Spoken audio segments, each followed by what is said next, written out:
नमस्कार दोस्तों, हमारी आज की कहानी का नाम है भेदभाव। कामिनी कामिनी कहाँ हो तुम? रंजीत घर में घुसते ही चिल्लाया। बेटा, कामिनी तो अभी तक आई नहीं और महारानी का फोन भी बंद आ रहा है। रंजीत की माताजी शारदा जी मुंह बनाकर बोली। क्या आई नहीं? पर बाहर तो बहुत बारिश हो रही है। उसे देर होनी थी तो मुझे फ़ोन कर देती, मैं लेने चला जाता। रंजीत चिंतित स्वर में बोला। तू क्यों परेशान है जब उसे ही परवाह नहीं? देख बेटा, मुझे बहू के लक्षण कुछ ठीक नहीं लगते।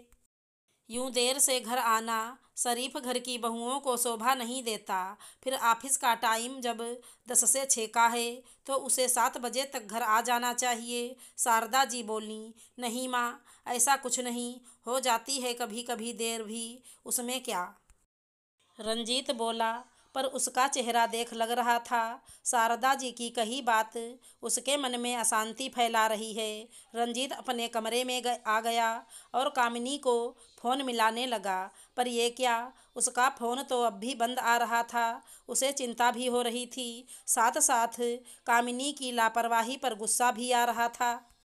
तभी घड़ी की सुई ने 9 बजाए। रंजीत गाड़ी की चाबी उठाए बेचैनी से दरवाजे की तरफ बढ़ा। तभी दरवाज़ा खुला और कामिनी घर में दाखिल हुई। कहाँ थी अब तक, और तुम्हारा फ़ोन क्यों बंद आ रहा है? रंजीत ने आगे बढ़े कामिनी का हाथ तेजी से पकड़ते हुए पूछा।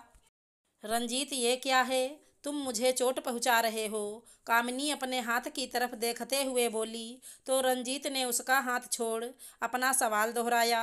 लाज शर्म बेच खाई है क्या? घड़ी देख, क्या बजा है? ये समय है घर आने का। नौकरी की इजाज़त दे दी तो क्या सिर पर नाचोगी? रंजीत के कुछ बोलने से पहले शारदा जी बोलीं। माँ जी, मैं कोई अय्यासी करने नहीं गई थी, नौकरी पर गई थी। इसमें लाज शर्म की बात कहाँ से आ गई? कामिनी सास से बोली। कामिनी, ये क्या तरीका है माँ से बात करने का? तुम्हारा ऑफिस 6 बजे बंद होता है, अब 9 बज रहे हैं। इतनी देर बाद आओगी तो चिंता तो होगी ना? रंजीत उखड़े सुर में बोला। रंजीत, अगर चिंता होती तो माँ जी का स्वर ऐसा नहीं होता। ये तो सरासर मुझ पर इल्ज़ाम लगा रही हैं, जैसे मैं कहीं से अय्यासी करके आ रही हूँ। जब तुम देर से आते हो तब तो माँ जी ऐसे नहीं बोलती, फिर मुझे क्यों? कामिनी बोली। वो मर्द है, तू औरत। औरतों का यूं देर रात घर से बाहर रहना क्या सही है? शारदा जी हाथ नचाकर बोली। इसमें बात मर्द औरत की कहाँ से आ गई, जब हम दोनों नौकरी पर जाते हैं।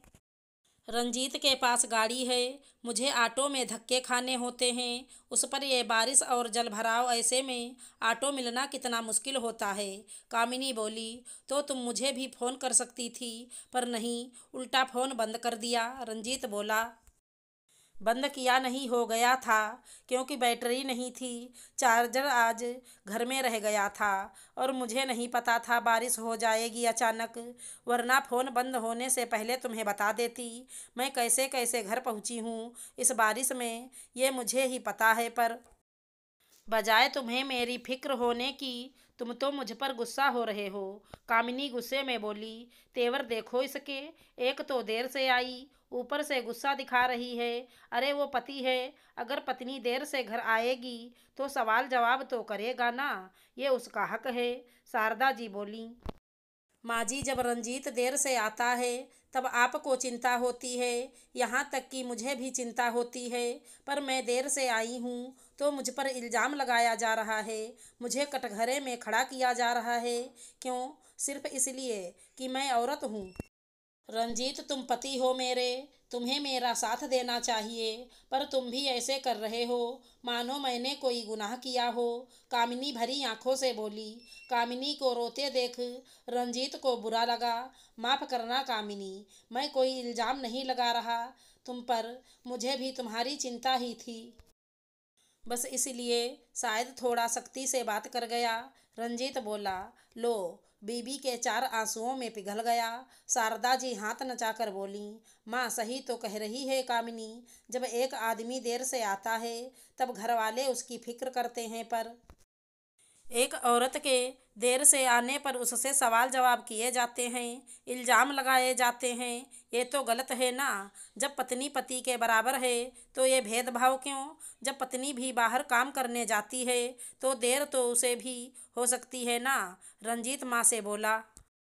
शारदा जी ये सुनकर मुंह बना अपने कमरे में चली गईं। रंजीत ने कामिनी से माफ़ी मांगी तो कामिनी मुस्कुरा दी। उसे तो तसल्ली थी, भले सास उसे नहीं समझ रही पर कम से कम पति तो समझ रहा है। आशा करती हूँ हमारी कहानी अच्छी लगी होगी। धन्यवाद दोस्तों।